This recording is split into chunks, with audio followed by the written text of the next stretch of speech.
நண்பர்கள் அனைவருக்கும் அன்பார்ந்த வணக்கம். இன்றைய பதிவில் கம்மி பட்ஜெட்டில் ஜெர்சியில் ஒரு கன்று மாடு ஒன்று விற்பனைக்கு வந்திருக்குது. இதோட பல்லு வந்து 4 பல்லு, கன்று போட்டு 2 நாட்கள் ஆகுதுன்னு சொல்லியிருக்காங்க. ரொம்ப கம்மி பட்ஜெட்டுங்க. இது எந்த ஊர்லேருந்து விற்பனைக்கு வந்திருக்குது, இந்த கிடாரியோட கறவை எவ்வளோ, விலை நிலவரம் எல்லாமே பார்க்கலாம். அதுக்கு முன்னாடி நம்ம சேனலை சப்ஸ்கிரைப் பண்ணி இந்த வீடியோவை ஸ்கிப் பண்ணாமல் பாருங்கள். இது வந்து தலைச்சங்கிடாரி தான். பல்லு வந்து 4 பல்லு, கன்று போட்டு 2 நாட்கள் ஆகுது அப்படின்னு தான் சொல்லியிருக்காங்க. மாட்டு கண்ணுக்கு 2க்கு சொல்லி தப்பு கிடையாது, மடி கூச்சம் கிடையாது. எங்கே இருந்துன்னா சேலத்தில் விற்பனைக்கு வந்திருக்குங்க. சேலம் சொன்னாலும் ஆல் ஓவர் தமிழ்நாடு டிரான்ஸ்போர்ட் வசதி அரேஞ்ச் பண்ணி கொடுத்துடலாம். கறவை கெப்பாசிட்டின்னு பார்த்துக்கிறப்ப ஒரு 10லேருந்து ஒரு 12 லிட்டரு கறவை சொல்லிக் கொடுக்கலாம். ஒரு 10லேருந்து ஒரு 12 லிட்டரு கறவை சொல்லிக் கொடுக்கலாம். எங்கே இருந்துப்பா விற்பனைக்கு வந்திருக்குன்னா சேலம் மாவட்டம் சொல்லியிருக்காங்க. சேலம் சொன்னாலும் ஆல் ஓவர் தமிழ்நாடு டிரான்ஸ்போர்ட் வசதி உண்டு. தமிழ்நாடு முழுவதும் டெலிவரி வசதி பண்ணி கொடுத்துடலாம். அப்படி தான் நம்மளோட விற்பனை ஆச்சு. அப்படி நீங்கள் ஒரு சின்னதாக ஒரு அட்வான்ஸ் மாதிரி ஒரு 1000மோ 5000மோ அட்வான்ஸ் போட்டால் கூட மாட்டை கொண்டு வந்து வீட்டில் இறக்கி விட்டு பேமெண்ட்டு வாங்கிக்கலாம்.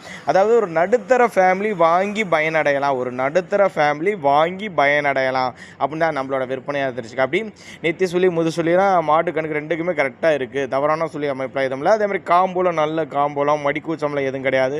விற்பனை விலை எவ்வளோன்னு கேட்டிங்கன்னா ஒரு 48,500 சொல்லியிருக்காங்க. ஃபிக்ஸட் ப்ரைஸ் கிடையாதுங்க. விலை அனுசரிப்புங்க. தேவைப்படும் நபர்கள் கான்டாக்ட் பண்ணுங்கள்.